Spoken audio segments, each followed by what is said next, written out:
Machilipatnam to Vijayawada 70 కిలోమీటర్లు, Vijayawada to Guntur మరో 40 కిలోమీటర్లు. మచిలీపట్నంలో మేము కడతా ఉన్న పోర్టు, మా హయాంలో పోర్టుకు శ్రీకారం చుట్టాం, పనులు మొదలుపెట్టాం, పర్మిషన్లు తెచ్చాం, ల్యాండ్ ఇచ్చాం, ల్యాండ్ కొనుగోలు చేసినాం, ఫైనాన్షియల్ క్లోజర్ కంప్లీట్ చేసినాం, ఎవరితో ప్రమేయం లేకుండా దానికి డబ్బులు వచ్చేట్టుగా ఏర్పాట్లు చేసాం. ఈరోజు చెన్నై అనేది పోర్ట్ సిటీ, బాంబే అనేది ఈరోజు పోర్ట్ సిటీ. ప్లాన్ బి కింద మేము చెప్పినాం, మచిలీపట్నం టు విజయవాడ 70 కిలోమీటర్లు, విజయవాడ టు గుంటూరు మరో 40 కిలోమీటర్లు, మొత్తం ఈ 110 కిలోమీటర్లు నేషనల్ హైవే రోడ్డు ఉంది. ఈ నేషనల్ హైవేకు కాస్త అటు ఇటుగా ఈ మొత్తం క్యాపిటల్ ఏరియా కింద డిక్లేర్ చేయండి.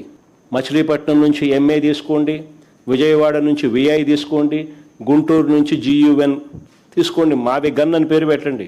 మచిలీపట్నం, విజయవాడ, గుంటూరు, మా వి గన్. సరే, గన్ అంటే బాగుండదు నీకు, అది జగన్ అనేది గుర్తుకొస్తుంది లేననుకుంటే సరే వేరే పేరు పెట్టండి. బ్రహ్మాండమైన 110 కిలోమీటర్లు క్యాపిటల్ ఏరియాని డిక్లేర్ చేయండి కారిడార్ కింద. కనీసము ప్లాన్ బి అన్న కనీసం పిక్చర్లోకి వస్తే అట్లీస్ట్ నువ్వు పెట్టే 2 లక్షల కోట్ల రూపాయలు ఈ రాజధాని ప్రాంతంలో, అది అయ్యేది కాదు, సచ్చేది కాదు.